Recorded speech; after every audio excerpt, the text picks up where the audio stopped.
Сәлем достар, сіздермен мен Гаухар. Бүгінгі видеомды піскен айраннан құрт жасауға арнаймын. Піскен айран не деп ойлайтын болсаңыздар, мен алдыңғы видеода көбімен айран піскен видеомда бар, қарап көрсеңіздер болады. Әлі де арнама тіркелмеген болсаңыз, подписаться батырмасын басып, тіркеліп кетіңіз.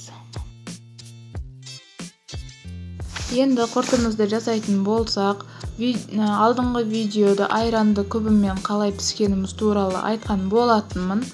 Енді сол піскен айранды отқа қойып, қайнағанға дейін қайнатып алып, оны сары суынан бөліп аламыз.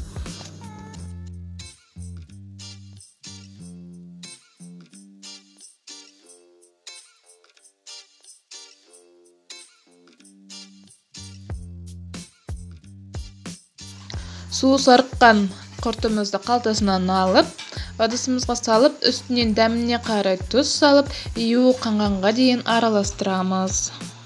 Құрттың июін қандырып араластыру өте маңызды. Бұл жерде жасаған құрттарыңыз кепкен кезде жарылып, сынып қалмайтын болады.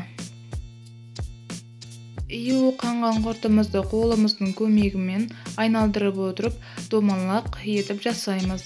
Жасаған құртты жұмыртқаның латығына салсаңыздар, құрттың суын жылдам сіңіріп, құрттарыңыз жылдам кебетін болады. Осымен біздің жасаған құртымыз дайын болды. Каналға тіркеліп, лайк басып, комментарий қалдырып, өз рецептілеріңізбен бөлісе отырыңыздар.